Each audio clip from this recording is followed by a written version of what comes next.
बिस्मिल्लाहिर्रहमानिर्रहीम। नाज़रीन, hit story के साथ मैं हूं शमशाद मांगट।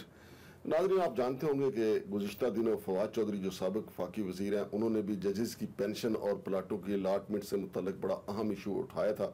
ये बड़ा अहम इशू है भी, और इस हवाले से वक्तन फ़वक्तन बातचीत होती भी रहती है।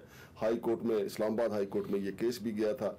और हमारे साथ आज स्टूडियो में मौजूद हैं जनाब रियाज हनीफ राहिद साहब। वो सिर्फ सुप्रीम कोर्ट के एक दलेर वकील ही शुमार नहीं होते, बल्कि CEO ज्यूरिस फाउंडेशन भी हैं, यानी चीफ एग्जीक्यूटिव ऑफिसर हैं ज्यूरिस फाउंडेशन के।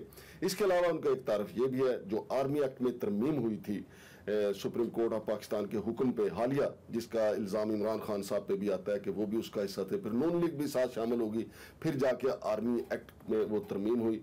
जनाब रियाज हनीफ राही साहब का ये बड़ा ज़बरदस्त क्रेडिट है कि वो ऐसे नुकात उठाते हैं अदालतों में, जिस पे अदालतों में बहस भी होती है और उस पर एक नए ट्रेंड भी सेट होते हैं। तो इसी वजह से रियाज हनीफ राही साहब को मैंने अपने स्टूडियो में दावत दी है।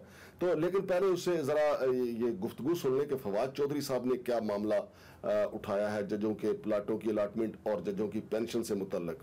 हमारे निज़ाम अदल का हाल ये है कि इस्लामाबाद में ग्रीन बेल्ट के ऊपर और इधर जो है वो जजेस की हाउसिंग कॉलोनी बन गई, और डॉक्टर शीरी मजारी ने काबीना में ये बड़ा शोर से उठाया कि ये जजेस को प्लॉट देना गलत है। काबीना ने फैसला किया और कहा कि जजेस को इस तरह से प्लॉट नहीं देने चाहिए। हमारे लॉ मिनिस्टर साहब फरोग नसीम साहब ने इनकार ही कर दिया इम्प्लीमेंट करने से फैसला। उन्होंने कहा मैंने रोज अदालत में पेश होना है, मैं जजों के सामने कैसे पेश होऊंगा अगर इनको प्लॉट अगर मैंने रोक लिए तो। सारे इस वक्त जो जज साहबान हैं उन्होंने अपने ऑर्डर के तहत ही खुद को फुल पेंशन दिलवाई हुई है। जजेस की जो इस वक्त पाकिस्तान में हाईएस्ट पेंशन है वो जजेस की है, और आप मुझे बताएं पेंशन के ऊपर टैक्स ही नहीं है। सो इस वक्त एक्चुअली जो ब्यूरोक्रेट रिटायर होता है और जो जज रिटायर होता है वो अपनी तनख्वाह से ज्यादा पेंशन ले रहा होता है, बिकॉज उसकी पेंशन के ऊपर टैक्स ही नहीं है। तो ये जब मिफ्ता इस्माइल साहब बैठते हैं तो ये बताएं ना, जब ताकतवर हलकों की बात करते हैं तो फिर जुर्रत करें जरा ताकतवर हलकों के ऊपर। ये सारा इनको जो बेचारा सैलरीड आदमी है जो पहले ही दे रहा है, ये जो कॉर्पोरेट टैक्स की बात करें, ये लोग तो पहले ही टैक्स दे रहे हैं। जो लोग नहीं टैक्स दे रहे उनको लाने की जरूरत करें ना। और ये बात भी आपका सवाल सही होगा कि हमने क्यों नहीं किया, हमने भी इसीलिए नहीं किया। हाँ, तो हम भी डरते ही थे ना, हम तो डर डर के चलते रहे।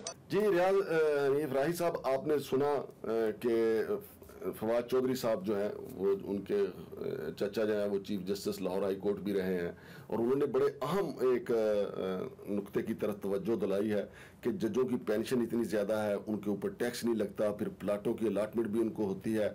और अभी हाल ही में मेरा ख्याल है 10 जून को एक सदारती आर्डर आया है जो जजों को प्लाटों की अलाटमेंट या उनको मराद देने से मुतल्लिक है। तो आप क्या कहते हैं कि ये क्या है, फिर आम आवाम कहाँ जाएगी?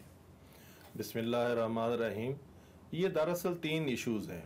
सबसे पहला इशू है इनऑर्डिनेट सैलरीज, कि इनकी जो तनख्वाहें हैं जो हम असर लोग हैं एग्जेक्टिव के या और तबकात जो हैं उनसे कहीं ज़्यादा हैं।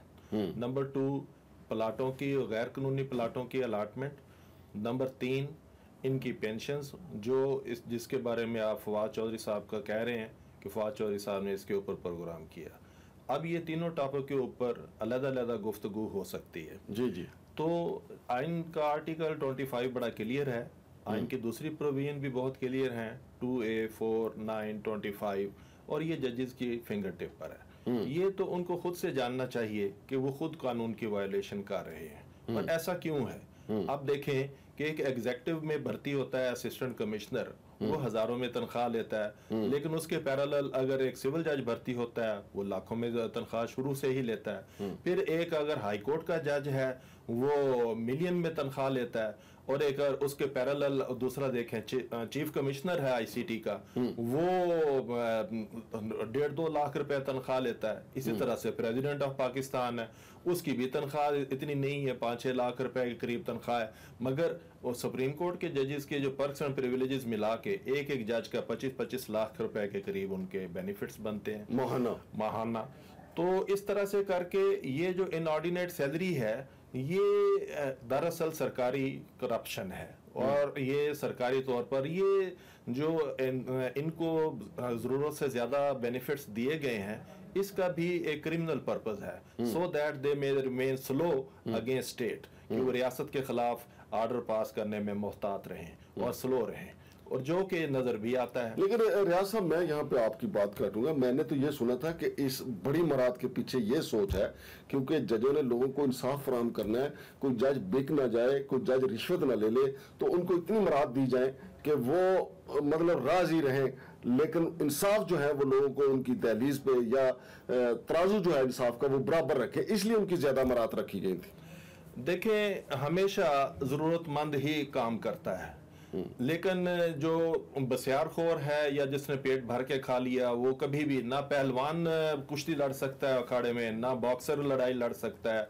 वो जब आते हैं खाली पेट आते हैं। ये अगर जरूरत से ज्यादा इनको दे देंगे, ये काम करने से भी जाएंगे। और ये इनकी बेकारी की वजह मेनली यही है कि ये अपने हक से ज्यादा ले रहे हैं। और जब रिश्वत के अंदाज में और ये तनख्वाहें जरूरत से ज्यादा, ये रिश्वत का अंदाज नहीं है तो और क्या है। और इससे हट के मैंने जब ये दो प्लाटों के अलाटमेंट का इशू मैंने हाई कोर्ट में रेज किया, तो हाई कोर्ट के जज मोहतरम जनाब मोहसिन अख्तर कियानी साहब ने प्राइम मिनिस्टर पैकेज को इलीगल डिक्लेयर कर दिया। अब ये तो इनके ऊपर था, दे आर जजेस फॉर देयर ओन कॉन्शियस, और ये उनके ऊपर था कि जब एक मुस्तनद कोर्ट ने और कॉन्स्टिट्यूशनल कोर्ट ने ऑर्डर पास कर दिया तो इटसेल्फ ये सरेंडर कर देते, लेकिन आज तक वो सरेंडर नहीं हो सके। और आप देखें कि D12 में मुतअद्दिद प्लाट अलाट हो गए, I8 में मुतअद्दिद प्लाट अलाट हो गए, और दूसरे दो प्लाट अलाट हो गए, और उसमें बड़े मोहतरम और मोअज़्ज़ज़ जज साहबान शामिल है। 44 जजेस को प्लाट अलाट हुए। और ये क्या हम यहाँ पे काम करने की बजाय प्रॉपर्टी डीलर पाल रहे हैं?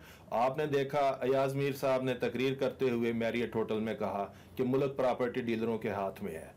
मुल्क का प्रॉपर्टी डीलर कभी भी मुल्क को नहीं चला सकते। और ये जो 22वें ग्रेड के लोगों को दो प्लाट दिए जाते हैं, किस वजह से दिए जाते हैं? आप उनके दफ्तर के आगे जाएं, वो शीशा बंद करके क्लोज किया होता है कि साहब अंदर बुलाएंगे तो आप जा सकते हैं। फिर वो एक कार्ड जो है वो लगाना पड़ता है, फिर उससे खुलता है, वो भी अगर साहब बुलाएं। अंदर बैठे वो क्या कर रहे होते हैं? प्रॉपर्टी डीलरी। और ये प्लाटों की सेल फरोख्त, जिन लोगों ने मुल्क चलाना है वो ये इस काम में मुलव्वस है। ये कौन सा धंधा है? ये कौन सा तरीका है? रियासत देखें आप, फिर जो अयाज मीर साहब ने वहां तो DHAs का जिक्र किया, तो आप DHAs का पे तो तब इल्जाम लगाए ना। देखें, supreme court cooperative housing society मौजूद है, वुकला हाउसिंग सोसाइटी मौजूद है, intelligence bureau cooperative housing society मौजूद है, FIA कोऑपरेटिव हाउसिंग सोसाइटी मौजूद है, वजारत दाखिला, कामर्स, यानी हर मिनिस्ट्री की अपनी हाउसिंग सोसाइटी है। जब आपने सबको ही एक लैंड दे दी तो फिर एक ही सब में खड़े हो गए महमूद और अयाज। देखें, अभी जो है इंटीरियर मिनिस्टर ने, राणा सनाउल्लाह ने पुलिस हॉस्पिटल के लिए एक फंड अच्छा खासा और 34 करोड़ रुपया रिलीज हो चुका है। वो भी क्योंकि पुलिस है, इन्फ्लुएंशियल है, और राणा साहब को पुलिस के साथ दोस्ताना मरासम रखना चाहते हैं। हर इन्फ्लुएंशियल के लिए यहाँ पे मरात हैं। अब सवाल ये है कि जो हक से ज्यादा लेगा उसकी कबातें क्या हैं माशरे में। एक तो ये बुरा तरीन इस्तेहसाल है, दूसरा मार्केट से वो जो जरूरतमंदों की चीजें उठा के घर ले जाएंगे, और वो जो जरूरतमंद चीजें हैं वो जाया करेंगे। फिर ये ऐसा नहीं है कि ये जो सरमाया है ये कहीं से जमीन से उगता है या आसमान से गिरता है। ये दरअसल उन लोगों का ही सरमाया है, जो उन लोगों के ही पैसे हैं। उन लोगों के वो गुर्बत देखनी पड़ती है तो इनकी अमीरत है। और ऐसा नहीं है कि ये किसी गैबी कुव्वत से आता है, उनको सुकड़ना पड़ता है तो ये फैलते हैं। और ये इस्तेहसाल इसी का नाम है। और आइन का आर्टिकल 3 जो है वो इससे मना करता है। ये गैर आईनी हरकत है। अपना रियाज भाई मुझे ये बताएं कि ये जो जजों को प्लाटों की अलाटमेंट है, आप चूंकि आपका तो शोबे वकालत है, हम भी रिपोर्टिंग करते हैं, क्या जजों में ऐसे जज साहबान भी होते हैं जो अपने साथी जजों को ये कहते हो कि यार अपनी मराद कम करें, ये प्लाटों की अलाटमेंट जो है, प्लाटों का हसूल जो है वो छोड़े, यार ये सब कुछ यहीं छोड़ के चले जाना है, लोगों को इंसाफ फराहम करें? देखिए, ये आपकी सोच है, क्या जजों के दरमियान भी ये सोच है? जी, काजी फैज ईसा ने इसके बारे में एक डाइसेंटिंग नोट लिखा, वो बड़ा मशहूर है और लोग जानते हैं। उन्होंने लिखा कि जब ये साइजेबल तनख्वाह लेते हैं तो इन्हें अपने हक से ज्यादा नहीं लेना चाहिए और इन्हें पीछे हट जाना चाहिए। मैंने तो इससे पहले भी, इफ्तिखार चौधरी ने रिटायरमेंट के बाद अपने हक से ज्यादा लिया था, और उसने बुलेट प्रूफ गाड़ी ली, उसने स्क्वाड की गाड़ियां ली, उसने एडिशनल पुलिस ली कि भी मैं प्रोटोकॉल के साथ निकलूं। अपने इंटाइटलमेंट से बियॉन्ड जो बेनिफिट थे वो हमने चैलेंज किए और वो वापस हुए, सरकार को वापस करने पड़े और सरकार ने उसको वापस दिए गए। अच्छा, ये जो फवाद चौधरी साहब ने एक क्वेश्चन उठाया कि जी इतनी बड़ी मराद जजों को दी जाती है, उन पे टैक्स क्यों नहीं लगता, तो क्यों नहीं लगता जनाब? अब ये जो बात है कि जी इनकी पेंशन, ये फवाद चौधरी ने तो एक एस्पेक्ट हाईलाइट किया कि इनकी जो पेंशन है वो टैक्सेबल नहीं है, मगर इससे हट के जब ये मुख्तलिफ अदारों में काम करके 2-2, 3-3 पेंशनें ले रहे हैं, वो एस्पेक्ट उन्होंने हाईलाइट नहीं किया।